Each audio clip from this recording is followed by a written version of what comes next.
마태복음 13장 1절에서 더 봉독하겠습니다. 마태복음 13장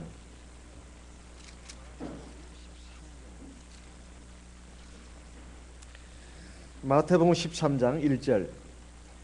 그날에 예수께서 집에서 나가사 바닷가에 앉으심에 큰 무리가 그에게로 모여들거늘 예수께서 배에 올라가 앉으시고 온 무리는 해변에 섰더니 3절. 예수께서 비유로 여러 가지를 저희에게 말씀하여 가라사대 씨를 뿌리는 자가 뿌리러 나가서 뿌릴새 덜어는 길가에 떨어짐에 새들이 와서 먹어버렸고 5절. 덜어는 흙이 얇은 돌밭에 떨어짐에 흙이 깊지 아니하므로 곧 싹이 나오나 해가 돋은 후에 타져서 뿌리가 없으므로 말랐고 7절. 덜어는 가시떨기 위에 떨어짐에 가시가 자라서 기운을 막았고 8절 같이 읽겠습니다.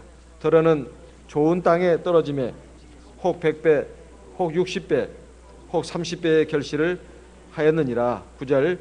귀 있는 자는 들으라 하시니라.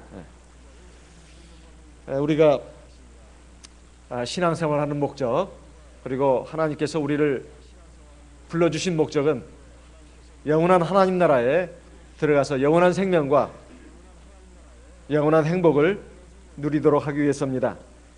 그것을 위해서 하나님께서 이 땅에 오셔서 십자가에서 피를 흘려 돌아가셨고 3일 만에 부활하셨고 또 하늘로 승천하셔서 우리에게 성령을 내려 보내주셨습니다.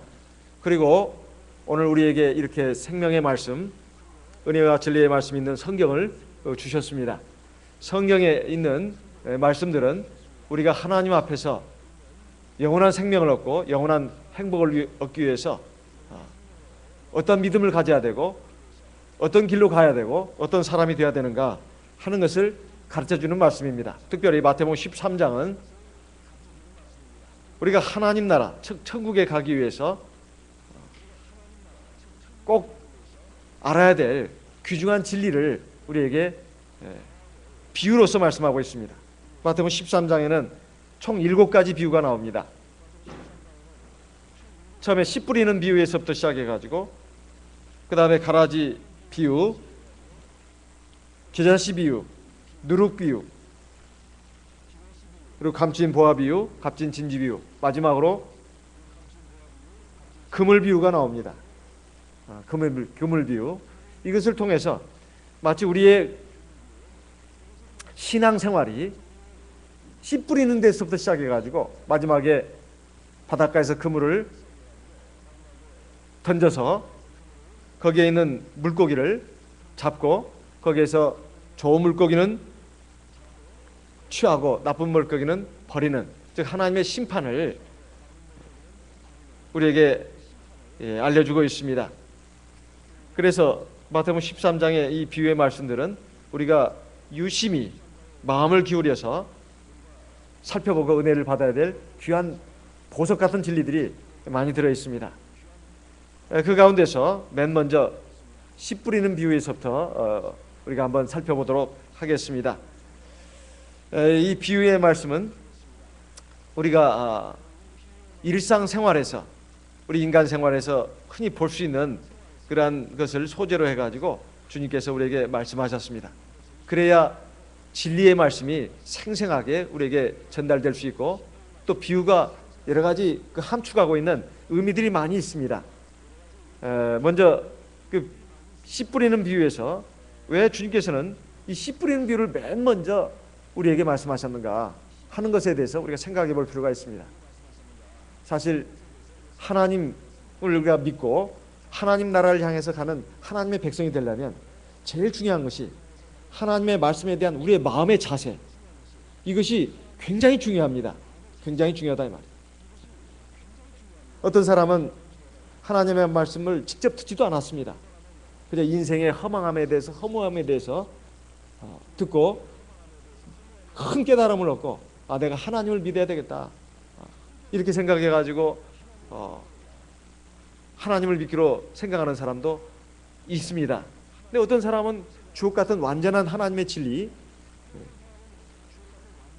사도들과 선지자들이 전한 이 구원의 참 진리를 아주 세세하게 소개받았는데도 불구하고 전혀 마음을 거기다 기울이지 않는 사람이 있습니다.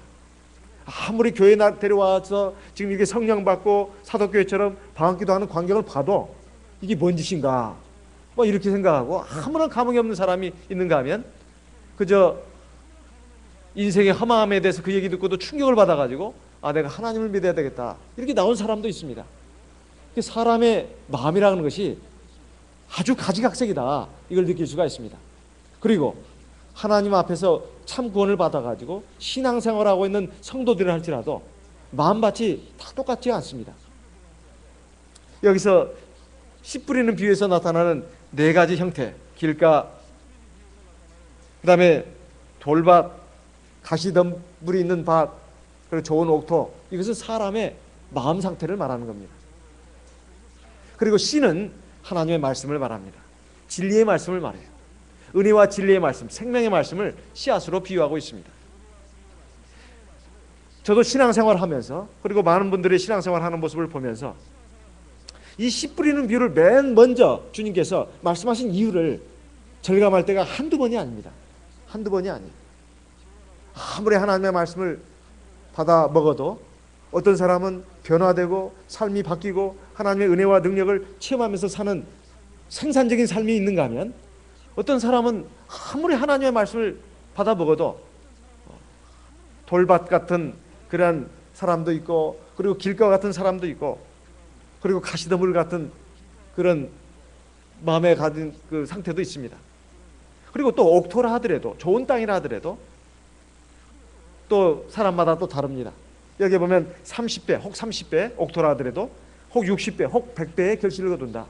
농사 전문가의 말을 들어보니까 곡식 알을 하나 심어가지고 그것이 뭐 쌀이 됐든 보리가 됐든 밀이 됐든 콩이 됐든 하나를 심어가지고 아주 농사가 잘 되면 정말 30개 그 수확을 얻는다는 말을 들었습니다.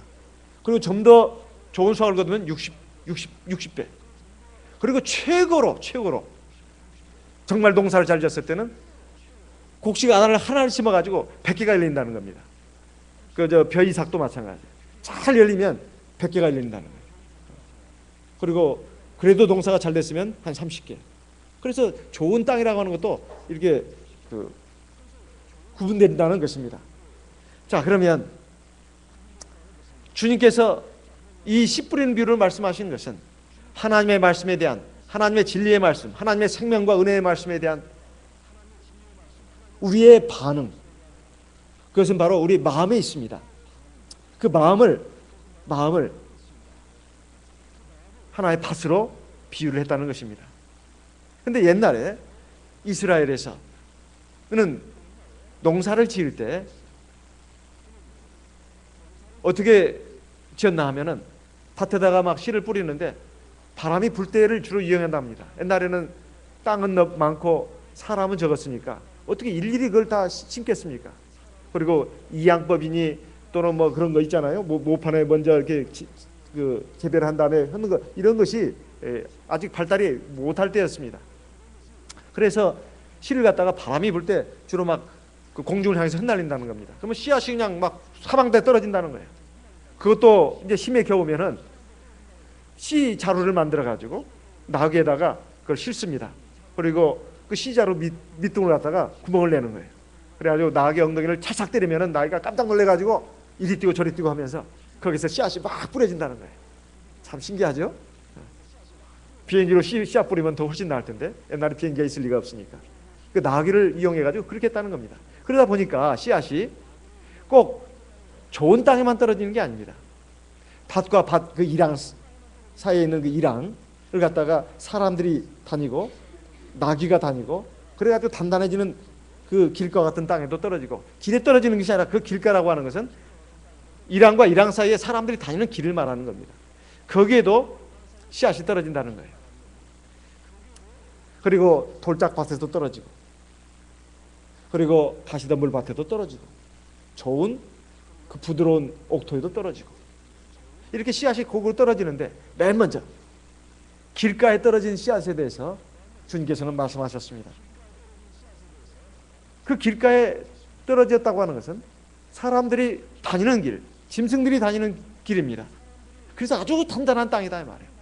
단단한 땅이에요. 사람들이 수없이 밟고 지나갔습니다. 그리고 짐승도 지나갔다 이 말이에요. 그러다 보니까 그게 막 단단해져 가지고 아주 씨가 들어갈 수가 없습니다. 씨가 들어갈 수가 없어요.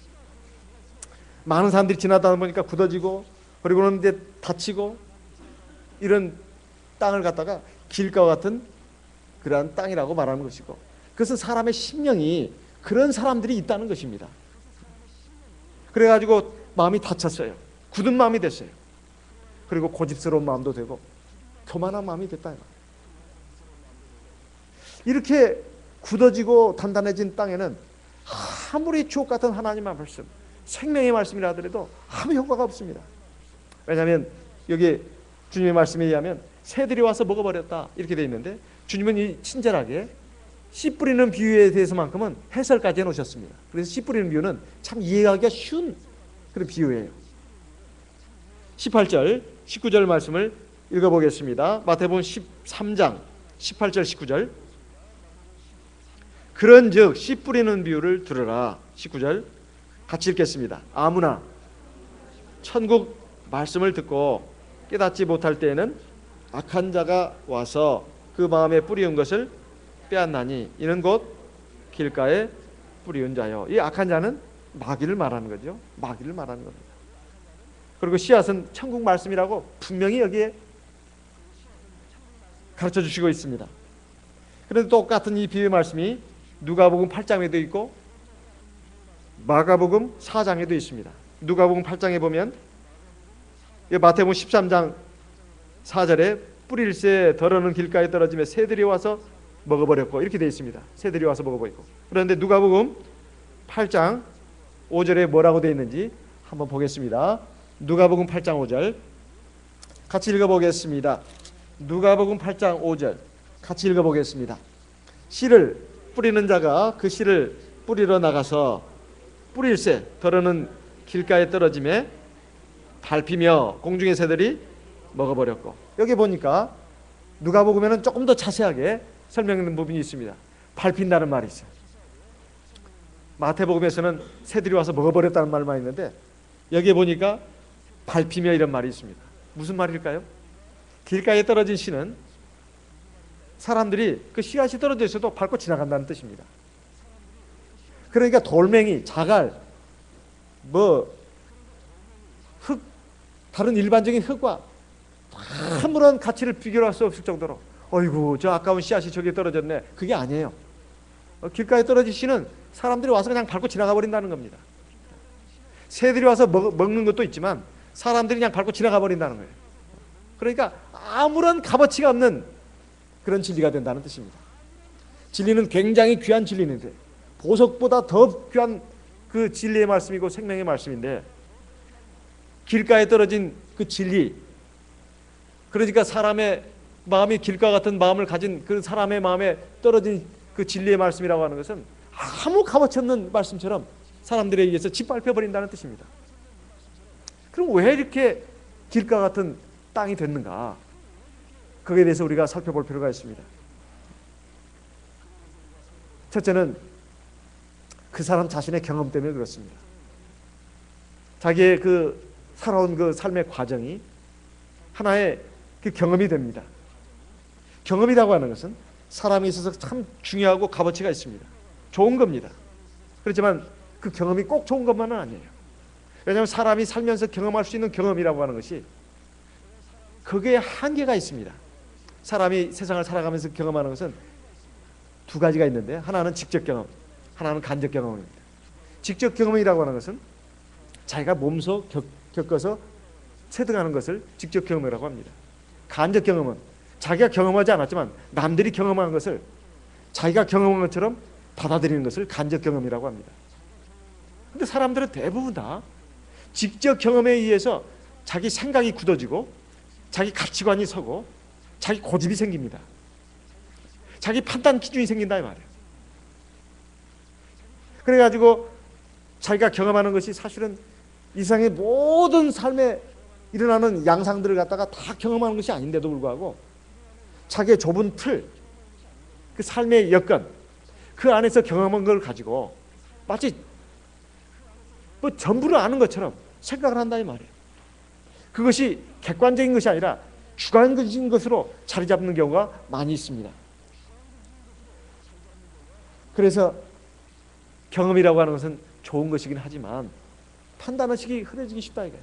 왜 사람에게 여행도 많이 해봐라, 좋은 책도 많이 봐라, 그리고 이것저것 다양한 삶의 경험을 해봐라 하는 이유가 뭘까요? 사람의 시야를 넓혀라, 폭이 넓어져라, 그런 뜻 아니겠습니까? 좁은 그 울타리 속에만 있으면 거기서 경험하는 것은 굉장히 지극히 한정되어 있다는 거예요. 그래가지고 편견이 생기고 고집이 생기고 아주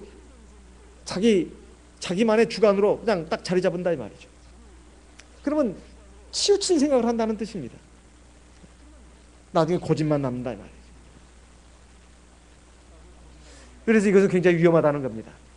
그래서 어떤 유명한 철학자 프란시스 베이컨이라는 사람은 4가지 우상이 있다고 말했습니다. 4가지. 이건 인간의 오류를 말하는 겁니다. 근데 그것이 굉장히 유명한 거예요. 굉장히 유명한 말입니다. 사람들은 굉장히 어떤 진리를 파악하는 데 있어서 많은 오류를 범하고 있다는 거예요. 그 원인을 그 사람은 이렇게 규명해 놨는데, 하나는 종족의 우상이라는 겁니다. 종족의 우상이라는 것은 사람은 자기 중심적으로 생각한다는 거예요. 그래서 아전 인수격인 사고방식을 갖는다는 겁니다. 더 나은 진리가 있는데도 불구하고 자기가 가진 진리가 최선의 것이라고 생각하는 그 경향이 있다는 겁니다. 2번째는 동굴의 우상. 동굴의 우상. 동굴 속에 들어가면 마치 우리 옛 속담에 우물안 개구리라는 말이 있지 않습니까? 동굴 속에 들어가면 동굴 안이 전부인 줄 안다 이 말이에요. 동굴 밖으로 나오면 엄청난 넓은 세계가 있고 내가 못 본, 경험하지 못한 그런 것들이 많이 있는데도 불구하고 동굴 속에서 있는 사람은 그 동굴 속에 갇혀가지고 넓은 세계를 보지 못하는 우물안 개구리의 오류를 범한다는 거예요. 그 밖에도 시장의 우상이라는 것도 있고 극장의 우상이라는 것도 있습니다. 이것은 뭐 시간 관계상 또 이건 뭐 그걸 말씀드리려고 하는 것이 아니니까. 그 위대한 유명한 철학자도 사람이 가지기 쉬운 그 편견에 대해서 이렇게 말하고 있습니다. 그래서 우리도 마찬가지 아닙니까? 보통 보면은 뭐 성씨에 뭐 가지고도 편견을 가진 사람이 많아요. 최 씨가 앉은 자리에는 풀이 안 난다더라. 정말 그럴까요? 최 씨 앉은 자리에만 어찌 풀이 안 난단 말입니까? 고집 센 사람으로는 뭐 강 씨도 들고 뭐 옹 씨도 들고 뭐 많이 듭니다만은 제가 살아보니까 꼭 그런 건 아니더라고요. 뭐 이 씨 가운데도 고집 센 사람 굉장히 많고 또 김 씨도 마찬가지고 사람 나름이지. 그리고 자기가 대체 최 씨를 얼마나 만나봤습니까? 자기가 만나본 사람들이 보니까 고집이 센 그 최 씨이 있어요.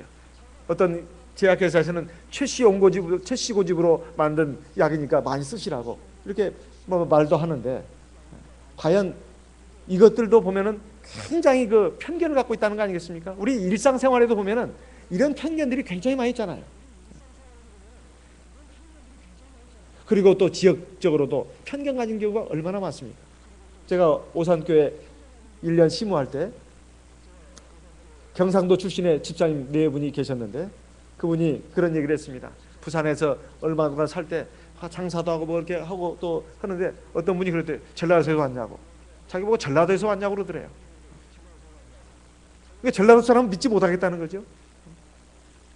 전라도 사람 하도 사기를 많이 친다는 거예요. 정말 그런가요? 다행히 서울에 전라도 사람들이 많이 살아서 또 이 대방교회는 전라도에서 오신 분들이 많아서 지금 이 말 하는데 특별히 큰 문제는 없다고 생각합니다. 저도 전라도 사람입니다.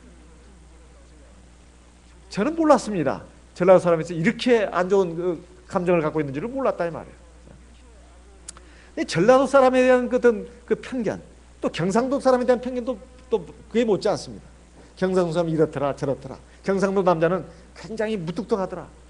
뭐 전라도 여자는 어떻더라.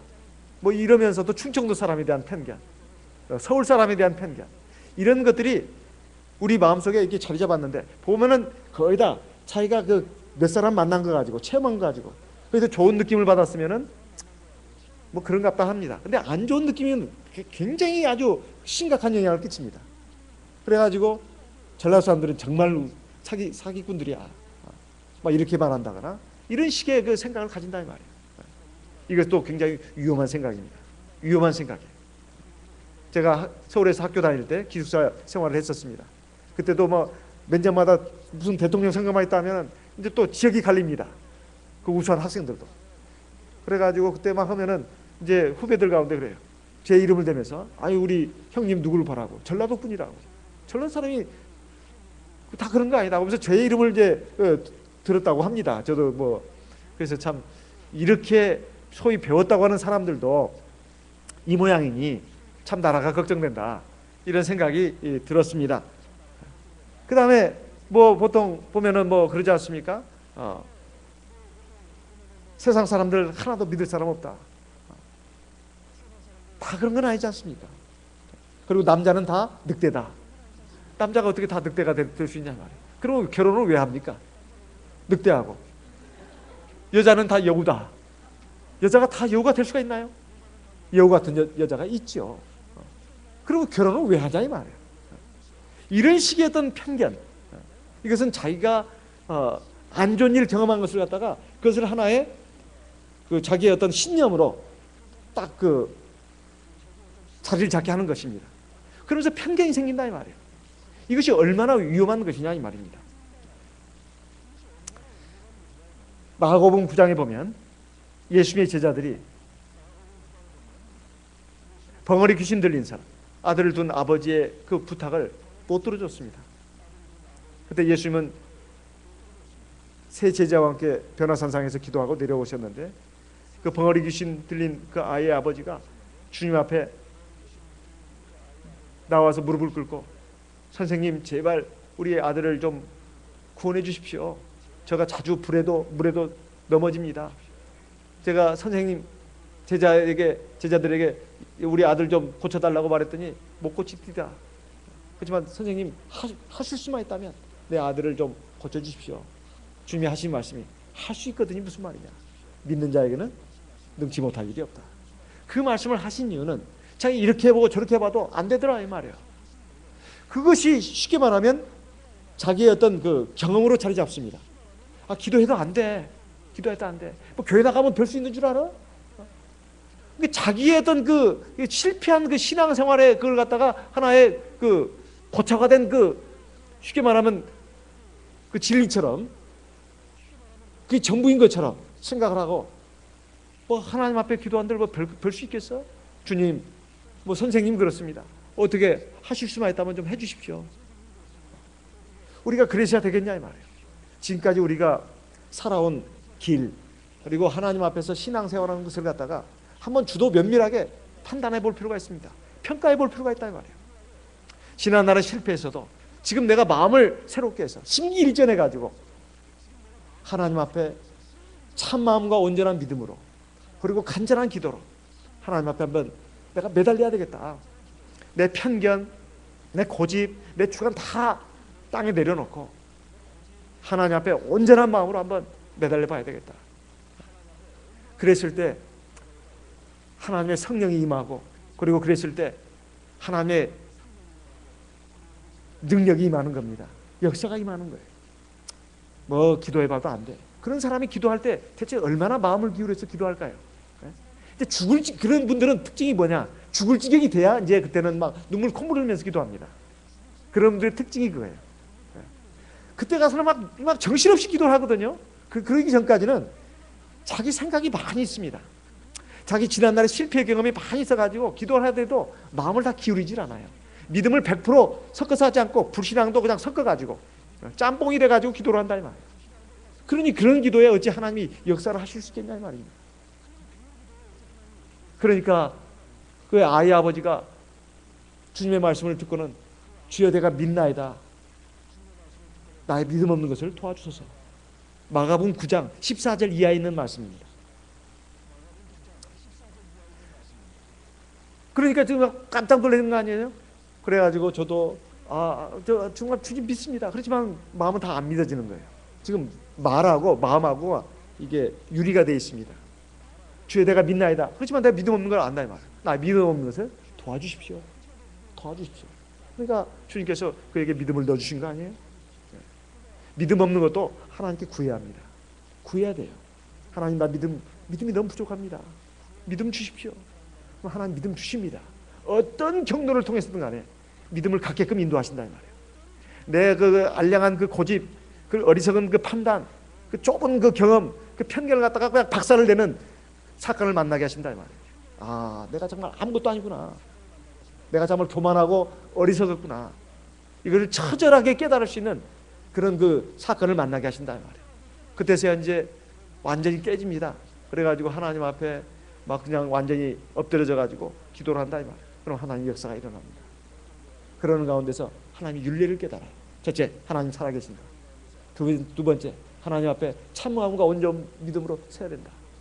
세 번째, 하나님의 말씀은 그런 말씀만 있는 게 아닙니다. 하나님 앞에서 온전한 사람, 바른 사람, 의로운 사람, 착한 사람으로 만드는 말씀들이 쭉 있다 이 말이에요. 그리고 세상 것에다가 미련 두지 마라. 욕심 갖지 말고 집착하지 마라. 정말 진짜 보물을 찾아라. 그리고 그 보물을 잡아라. 그 보물을 간직해라. 그리고 보물을 중심으로 해서 살고 보물을 중심으로 해서 네가 결국은 완전한 보물을 얻을 수 있는 사람으로 변화되라. 이런 말씀으로 다 되어 있다 이 말이에요. 요한복음 1장에 보면 예수님께서 12제자를 부르시는 가운데 이제 빌립을 먼저 불렀는데요. 빌립이 자기 친구 나다나엘에게 가가지고 내가 우리 구주 예수 그리스도를 만났다. 한번 와봐라. 그러니까 나다나엘이 하는 말이, 이 나다나엘은 예수님 12제자 가운데 바돌로메로 보통 추정하고 있습니다. 나사렛에서 무슨 선한 것이 날 수 있느냐. 자기의 그 선입관을 갖고 말했어요. 나사렛은 쉽게 말하면 아주 깡촌 동네다 이 말이죠. 무식한 사람들, 불량자들, 이런 사람들이 아주 못 배우고 가난하고 못난 사람들이 사는 곳인데 거기서 어떻게 위대한 구주가 나올 수 있단 말이냐. 자기가 가진 그 생각, 보통 사람들의 어떤 그 생각 기준, 이걸 가지고 이제 자기의 어떤 주관을 삼은 겁니다. 어떻게 그런 것이 날 수 있단 말이냐. 그러니까 한번 와보라니까. 와봐. 우리 참예수교도 마찬가지입니다. 아무리 말을 해도 그 참예수교에 그 이름부터가 이상하네. 이름부터가 이상하네. 안식일에 왜 예배를 드려? 안식일에. 예배는 일요일날 드리는 거 아니야? 그래, 자기는 교회를 안 나가서도 들은 것은 많아요. 교회는 일요일날 나가는 것이지 어디 뭐 토요일날 교회를 나가냐. 이렇게 생각을 한다 이 말이에요. 그리고 뭐 신도가 얼마나 돼? 대뜸 뭐 신도부터 묻습니다. 교주가 누구야? 신도는 이제 기간으로 신도는 많지는 않아요. 한 100명 뭐 남짓 됩니다. 숫자도 적은 거 보니까 좀 의심스럽네. 그러면 우리는 뭐라고 합니까? 와보세요. 숫자가 중요한 건 아니잖아요. 그래가지고 이제 와서 보면은 이제 기도 소리에 일단 깜짝 놀라잖아요. 이 바로 우리가 성령을 받아가지고 이렇게 기도하는 겁니다. 그러면서 이제 일단 깜짝 놀라게 해줘야 되잖아요. 놀라서 도망가는 사람도 물론 있습니다만 관심을 가진 사람도 많습니다. 그래가지고 이제 말씀을 전하는데 이 나다나엘도 그런 편견을 가지고 있었다. 요한복음 1장에 있는 말씀 아닙니까? 그런데 나다나엘은 자기 편견을 버리고 나올 수 있는 그런 마음을, 자세를 가졌습니다. 이 겸손한 사람이죠. 그래, 내가 한번 가보자. 또 길과 같은 마음이 되는 것은 뭘까요? 이것도 결정적으로 중요한 하나의 요인입니다. 습관화된 마음. 그러니까 우리가 신앙생활하는 데 있어서 특별히 우리 성도들에게 해당되는 그런 경우라고 봐집니다. 저와 여러분에게 해당되는 경우라고 봐집니다. 신앙생활도 늘 진지해야 되는데 진지하지 않고 이게 의식적인 신앙생활로 흘러가 버리면 습관화된 신앙생활이 돼요. 오늘 안식일 됐네. 여러분 교회 가야지 뭐. 교회 가서 그냥 예배 시간에 아이고 예배 드리니까 그냥 앉아서 워크웍 졸다가 종치면 에이고 근데 찬송 볼 때 되면 또 일어나가지고 찬송 막 부르고 그러다가 이제 막 아이고 밥 먹을 시간이네. 와 그냥 박자 있고 와 하면서 그냥 아이고 오늘 반찬이 뭐야? 아이고 이 반찬이 참 맛있네. 뭐 김치가 왜 이려? 또 뭐 밥이 오늘 뭐 설었나 봐. 그런 것은 관심이 많고 또 오늘 누구 왔는데 누가 옷을 뭐 입고 나왔다는 둥, 뭐 어쨌다는 누가 어쨌다는 둥, 다 그런 얘기만 그 관심이 있지 예배는 별로 관심이 없어요. 왜냐하면 의식 한번 치렀으니까. 의식 한번 치렀으니까 됐다 이 말이죠. 이렇게 형식적이고 습관화된 생활을 하다 보면 아무런 느낌이 없이 감동이 없이 그저 교회를 들락날락 하는 거예요. 들락날락. 마치 절로 왔다 갔다 하는 것처럼. 그러면 길가와 같이 반질반질한 그런 마음이 돼버립니다. 반질반질한 마음이고 단단한 마음이 돼요. 습관만 남아요. 예배 시간에 하나님의 생명의 말씀, 은혜와 진리의 말씀이 지금 막 쏟아지고 있는데 그런 것에는 관심이 없어요. 오늘 목사님이 뭐 넥타이를 뭐 메고 왔다. 왜 이렇게 바짝바짝하는 넥타이를 메고 왔어? 어디서 저걸 받았대야? 아이고 목사님이 머리가 많이 빠졌네. 요즘 보니까 많이 힘든가 봐. 살이 쪽 빠졌네. 우리가 좀 뭘 걸 사줘야 된다는 말인가 어째야 된다는 말인가. 참 목자가 저렇게 근처 참 너무나 참 초라하네. 풍채가 좀 있어야 되지. 그런 것에 이를테면 여러분들이 꼭 그런다는 거 아닙니다. 예를 들면 그러니까 주변적인 것에 막 관심을 기울이고 핵심에다가는 관심을 안 기울여요. 이것이 참 어떻게 된 그 과정을 통해서 그렇게 된 거냐. 신앙생활 자체가 하나의 의식이 되어버렸다. 습관이 되어버렸다. 종교적인 의식, 습관으로 이렇게 흘러가 버리게 되면 생명의 역사가 일어나지 않습니다. 오늘 내가 하나님 만나러 간다. 하나님이 주시는 생명의 양식을 먹으러 가고 내가 하나님이 주시는 생명수를 마시러 간다. 내가 비록 성령을 받았지만 이건 생명의 강한입니까? 오늘 가서 예배 시간이라고 하는 것은 꼭 하나님의 말씀만 듣는 게 아닙니다. 앞뒤로 기도가 있잖아요. 그래서 예배 시간 전에 우리가 오늘 이 시간 말씀을 듣는다. 말씀 듣는 것이 물론 첫째입니다. 하지만 성령의 기도가 있잖아요. 하나님과 나와의 또 소통이 있지 않습니까? 이걸 통해서 내가 하나님 앞에서 하나님이 오늘 우리에게 주시고자 하는 그 귀한 은혜, 진리를 갖다가 풍성히 받습니다. 그리고 우리의 몸과 마음이 정화가 돼요. 정화, 거룩해진다 이 말이에요. 그리고 하늘의 신령한 복과 은혜가 지혜와 능력이 머리끝에서부터 발끝까지 쭉 스며드는 겁니다. 하나님이 하나님의 백성으로 자녀로 만들 뿐만 아니라 세상 여세 동안 또 살아가는 그 힘도 하늘의 지혜와 능력으로 살게끔 하신다 이 말이에요. 그리고 우리의 궁극적인 목적지 하나님 나라를 향해서 힘차게 달려갈 수 있도록 해주신다는 겁니다. 그런데 이 길과 같은 마음은 바로 우리의 습관화된 그런 신앙생활에 의해서 그렇게 되기가 쉽다는 거예요. 그러면 감동이 없어요. 그리고 주변적인 것, 지엽적인 것에 자꾸 그런 데만 신경을 쓰고 본질적인 것, 핵심에 대해서는 자꾸 놓친다 이 말이에요. 그런 사람은 성장을 못하죠. 늘 길과 같은 마음이니까. 마음이 그냥 반질반질해요. 뺀질뺀질해. 그래서 이런 말 들어보셨죠? 씨도 안 먹힌다고. 씨도 안 먹힌다. 아무리 하나님 말씀을 전해도 씨가 안 먹혀요 진짜. 그러니까 예배 끝나고 나면 새들이 와서 물어가 버립니다. 마귀가 물어가 버려요. 그리고 눈에 보이는 막 그런 것들에 의해서 그냥 그 말씀은 어디론가 달아나 버려요. 그런데 온 마음을 다해서 온 정성을 다해서 하나님의 말씀을 듣고 그리고 기도를 하면 그 생명의 씨앗이 우리의 심령에 깊이 들어갑니다. 그리고 싹이 나는 거예요. 뿌리가 내리고 많은 열매가 맺힙니다. 그리고 생명수가가 또 이렇게 공급이 되니까 풍성한 열매를 맺는다 이 말이에요. 그것은 영적인 면만 말하는 게 아닙니다. 육적인 면도 하나님이 보살펴 주십니다. 돌봐주신다 이 말이에요. 사람이 그걸 몰라요. 참 그러니 참 안타까운 일이죠. 사람이 자기 지혜와 능력으로 살아가는 것 같지만 절대 그러지 않습니다. 하나님이 생명도 주시고 지혜와 능력을 주시니까 우리가 살고 있는 것입니다. 하나님께서 왜 이렇게 문제도 많고 어려움이 많은 세상에다가 우리를 살게 하시는가? 우리의 믿음이 온전해지도록, 우리의 속사람이 온전해지도록 그 과정이 이게 과정입니다. 사실 하나님의 말씀을 아무리 들어도 기도해봐도 얼마 그렇게 많이도 하지 않습니다만 대체로 하나님의 말씀을 들어도 자꾸 이게 보면 자기 생각이 많아요. 자기 생각이 많아. 자기 고집도 많고 세상적인 것들이 굉장히 많이 있습니다. 그래가지고 하나님의 말씀을 그렇게 심각하게 잘 듣질 않아요. 그런데 살아가면서 그가 정말 믿음의 겨자씨만 또 있다면 살아가면서 자기 많이 체험합니다. 자기 한계, 자기 무능력, 그리고 인생의 어떤 허망함과 실상도 잘 깨닫습니다. 어젯밤에도 말씀드렸습니다. 사람이 죽을 때 되면 죽음이라는 하는 것은 남의 얘기가 아닙니다. 바로 저와 여러분의 얘기입니다. 저도 예전에 그렇게 잘 생각을 못했습니다. 이제 50대 중반에 들어서니까 죽음의 문제에 대해서도 관심을 정말 진짜 많이 가지기 시작하고 있습니다.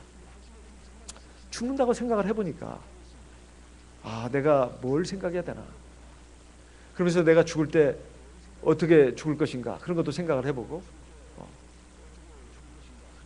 그랬을 때 저는 지금 내일 죽는다. 그럼 오늘 지금 시간밖에 없습니다. 며칠 후에 죽는다. 이건 아주 초급한 겁니다. 그랬을 때 내가 생각할 수 있는 게 뭐냐 이 말이에요. 내가 돈 더 많이 벌었어야 되는데 못 벌었다. 내가 세상에서 성공하고 출세했어야 되는데 그거 못해가지고 너무 아쉽다. 우리 자식들 정말 성공하고 출세해야 되는데 그게 안 돼서 나는 너무 속상해. 죽어가는 사람이 그걸 생각하겠습니까? 집도 정말 좋은 집, 그 큰 집, 또 여러 채를 내가 갖고 있어야 되는데 그거 못해서 내가 너무 원통해. 죽는 사람이, 관 속에 들어갈 사람이 그걸 생각하겠냐 이 말이야. 내가 세상에서 좀 공부도 잘해가지고 명문대학도 나오고 좀 학벌도 좀 가방끈도 좀 길었어야 되는데 그거 못해서 너무 내가 좀 속상하고 나 괴롭다. 그거 생각하겠습니까? 이제 곧 죽을 사람이 죽음에 딱 이르게 됐을 때 제가 생각하는 것은 지난날에 그런 것에 대해서는 하나도 내가 미련이 없을 것 같아요. 죽는 순간에 가서는 딱 생각하는 것은 내가 지금 하나님 앞에 가는데 지금 내가 지금 천국에 가는 게 맞나? 진짜 그것부터 의심할 것 같아요. 믿음 생활 제대로 안 하면 죽는 것이 굉장히 두렵습니다. 죽는 것이 막 그렇게 걱정이 돼요. 지금 내가 어디로 가지? 믿음 생활을 아주 어설프게 생활한 사람들, 특히 길가 같은 생활한 사람들은 이거 내가 지금 어디로 가? 죽음 자체가 두렵습니다. 엄청나게 두려워요. 근데 믿음 생활을 한 사람도 어설프게 한 사람, 적당히 한 사람들은 내가 하나님 나라에 가긴 가는데 내가 하나님 나라에 지금 들어갈 준비가 됐나? 하나님의 심판 앞에 선다는 것 정도는 인정합니다. 그러면 내가 지금 하나님의 심판 앞에 설 수 있는 지금 자격이 있는가? 그리고 시험에 통과해가지고 하나님 나라 갈 수 있는가? 그걸 걱정한다 이 말이에요. 믿음을 생활을 어느 정도 한 사람도 그렇습니다. 그리고 내가 하나님 앞에서 한평생을 뭘 위해서 살았지? 뭘 위해서 살았지? 하나님이 내 삶을 인정해 줄 만한, 칭찬해 줄 만한, 상을 줄 만한 그런 삶을 살았나? 그걸 놓고 또 생각을 합니다. 딱 두 가지예요. 딱 제가 보니까. 그렇지만은 하나님 앞에서 정말로 믿음으로 살고 그리고 속사람도 준비하고 그리고 하나님 앞에서 하나님 기뻐하실 만한 삶을 산 사람은 디모데서의 후서에 있는 그 디모데후서 3장인가요? 보면은 바울 사도가 나 이제 나의 달려갈 길 다 마치고 나를 위해서 영광의 멸관이 지금 준비되어 있다. 막 환희와 기쁨에 젖어가지고 아이고 난 지금 죽는 것이 내가 더 기다려진다. 이거는 온전한 삶을 산 사람입니다. 그렇게 안 되려면 어떻게 되느냐? 우리의 길과 같은 땅을 갖다가 마음밭을 갖다가 바꿔야 합니다. 바꿔야 된다. 나중에 하나님의 생명의 나라에 들어가지도 못할 뿐만 아니라 들어가는 순간에도 굉장히 두렵고 걱정이 되고 그리고 반신반의합니다. 그 아쉬움과 회한이 많이 남는다 이 말이에요. 죽을 때 가서 아쉽고 회한을 갖는 것은 돈 많이 못 번 것에 대해서 회한하고 그 다음에 내가 출세하고 성공하지 못한 것에 대해서 후회하고 그런 것이 아닙니다. 내가 지금 하나님 나라에 들어갈 준비가 됐는가? 그리고 내 일생이 정말로 하나님이 기뻐하시고 인정하실 만한 그 빛나고 아름다운 생애였는가? 그걸 가지고 생각한다 이 말이에요. 그러면 길가 같은 굳은 마음은 어떻게 되겠는가? 그걸 깨트려 버려야 됩니다. 부수고 깊이 갈아서 씨앗이 머물 수 있도록 들어갈 수 있도록 해야 된다 이 말이에요. 내가 깨트리지 않으면 하나님이 깨트리십니다. 내가 겸손하지 못하면 하나님이 내 교만을 깨뜨리신다 이 말이에요. 내가 엉뚱한 거 어리석은 것에 사로잡혀 있으면 하나님이 그거 깨뜨리십니다. 뭘 통해서? 세 가지입니다. 첫째는 무서운 시련을 통해서, 시련과 고난을 통해서 나를 깨뜨리십니다. 사람은 자기 아집, 고집, 편견, 그리고 교만한 마음, 어리석은 마음, 단단한 마음을 갖고 있습니다. 그런데 하나님의 무서운 시련을 주시면, 고난을 주시면 꼼짝없이 두 손 들게 돼 있어요. 그리고 하나님 앞에 나옵니다. 그래서 하나님은 부드러운 옥토로 만드십니다. 시편 107편을 보겠습니다. 시편 107편 17절에서 21절. 시편 107편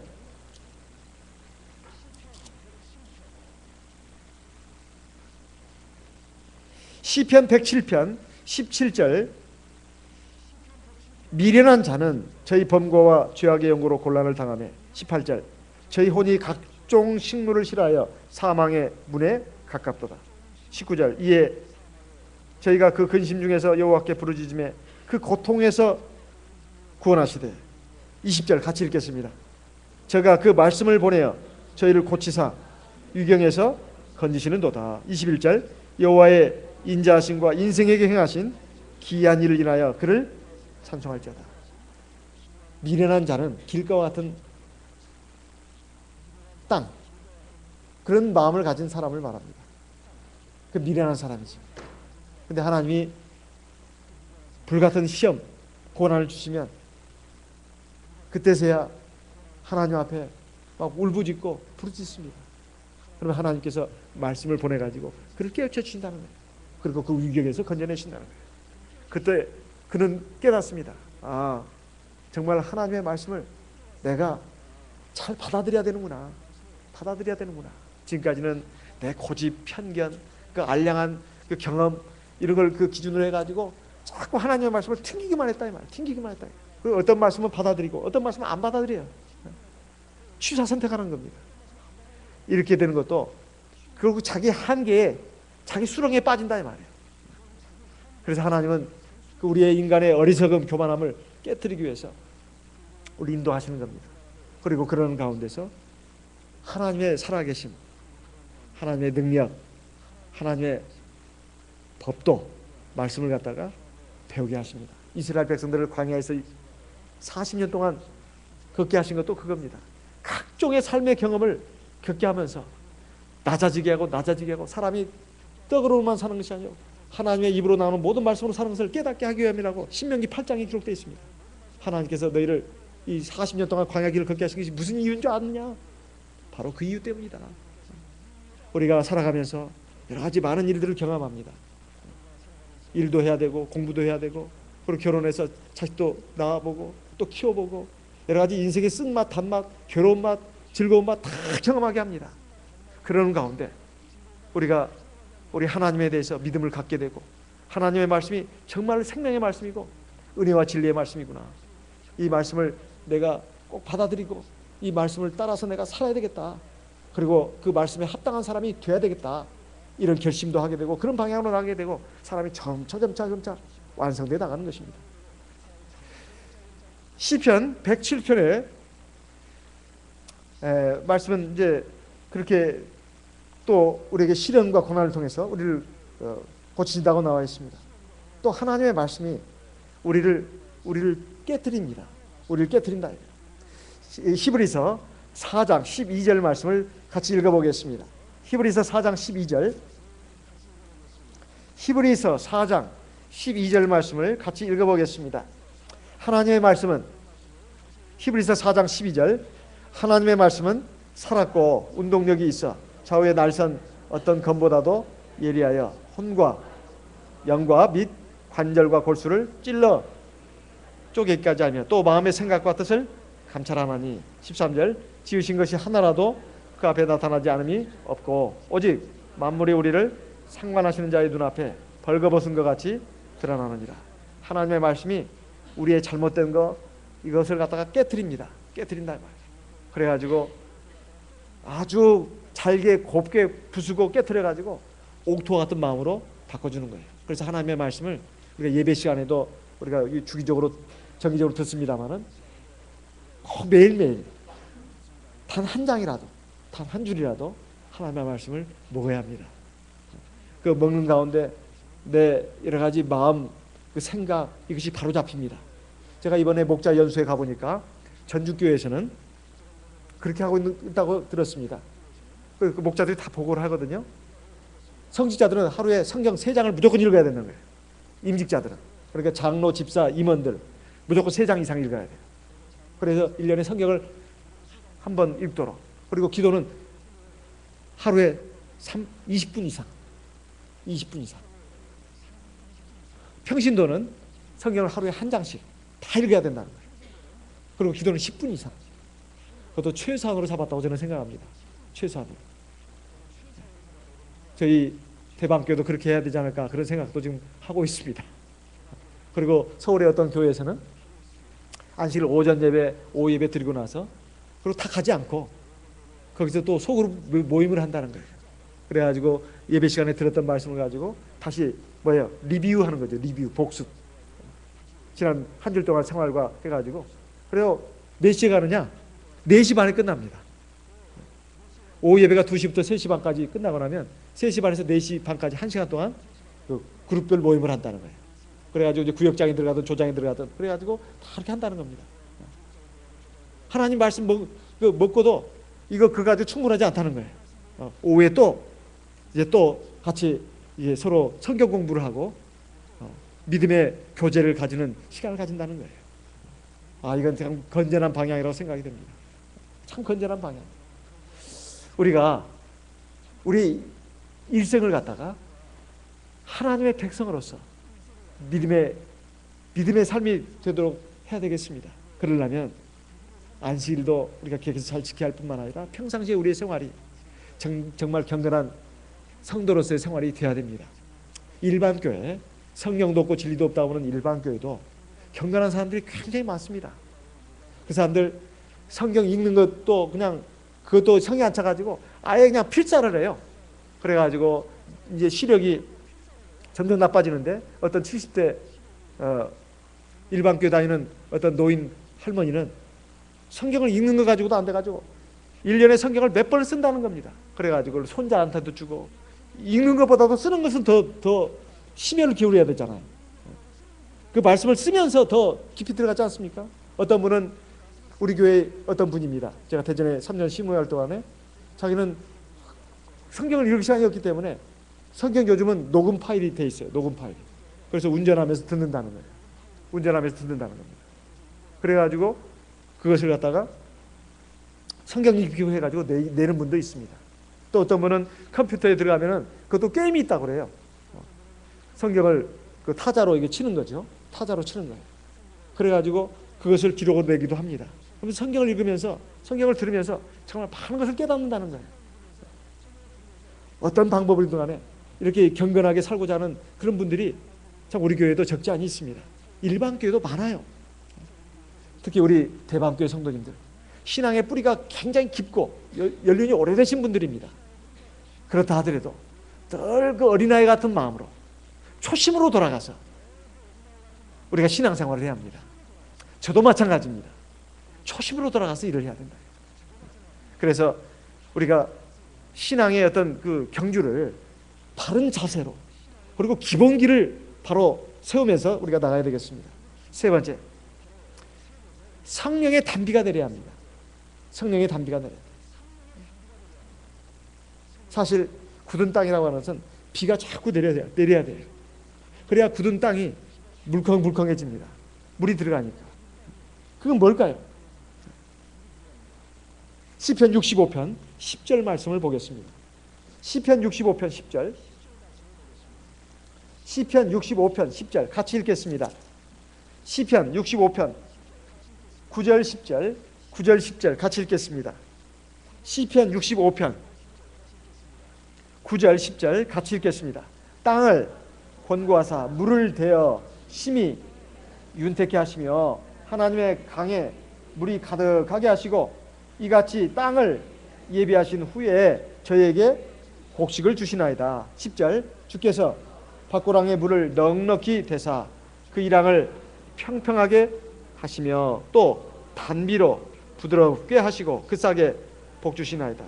여기에 보면 땅만 나온 게 아닙니다. 하나님의 강이라는 말이 나오잖아요. 하나님의 강. 그렇죠? 하나님의 강에 물이 가득하게 하시고 이같이 땅을 예비하신 후에, 그러니까 강이 없는 땅은 메마를 수밖에 없고 단단한 땅이 될 수밖에 없어요. 근데 물이 이렇게 쫙 흐르게 되면 그 땅이 굉장히 부들부들해지고 이제 옥토가 됩니다. 주께서 밭고랑에 물을 넉넉히 대사 그 이랑을 평평하게 하시고 또 단비로 부드럽게 하시고, 하나님의 말씀을 많이 먹고 읽기만 해서 되는 거 아닙니다. 성령 기도를 많이 합니다. 성령 기도를 요즘 우리 교회에서도 보면은 가정에서도 집에서도 가정에서도 교회에서도 기도하신 분들을 제가 참 우연히 봅니다. 우연히. 그러면서 그 기도하신 분들의 말씀이 뭐냐, 정말 그 말씀이 맞다. 역시 성령 기도를 많이 하니까 마음이 부드러워집니다. 마음이 부드러워져요. 그리고 영적인 사람이 돼요. 그리고 성령 기도를 그렇게 쭉 하다 보면 하나님이 지혜도 주시고 능력도 주시는 것을 자기가 느낄 수가 있습니다. 뿐만 아니라 하나님이 생활에 함께 하시는 것을 느낄 수가 있어요. 제일 중요한 게 뭔지 아십니까? 우리는 보통 기도라고 하는 것은 뭔가 어려운 일이 있을 때, 심란한 일이 있을 때, 답답한 일이 있을 때, 그렇게 그럴 때만 기도하는 걸로 생각한다 이 말이에요. 그리고 평상시에는 기도는 그냥 습관적인 기도입니다. 밥 먹을 때 3번 갑창간 기도하는 것이 전부인 분들도 있어요. 그것도 기도라고.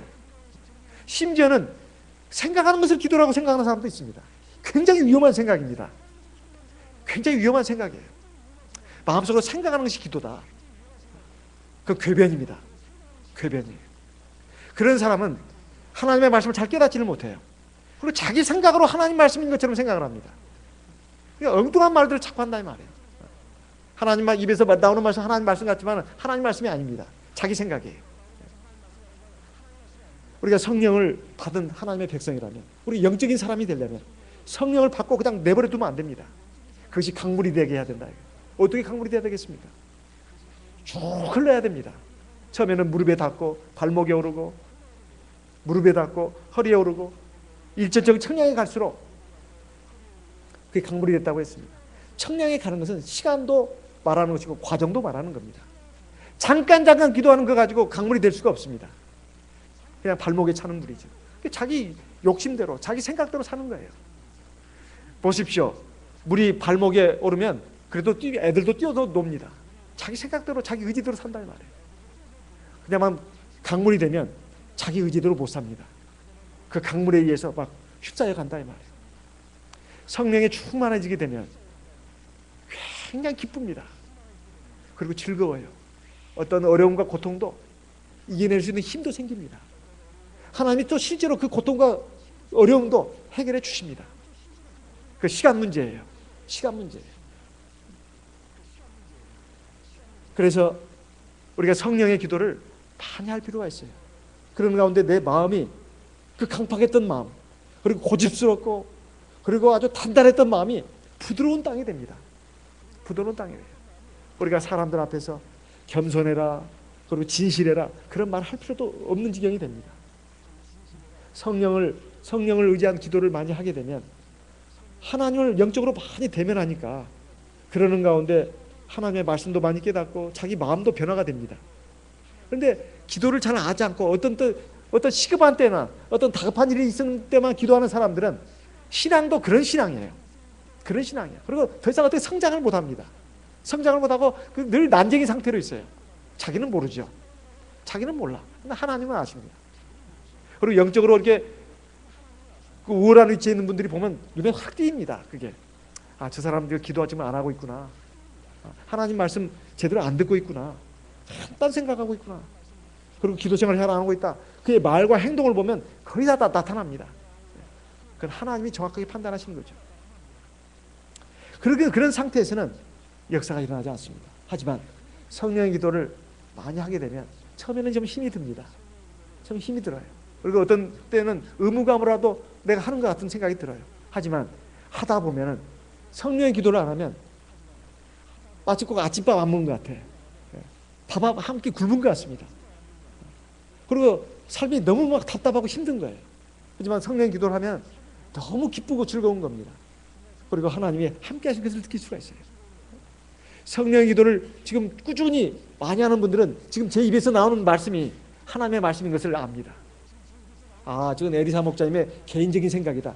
절대 그러지 않습니다. 저는 지금 개인적인 생각을 말하는 게 아닙니다.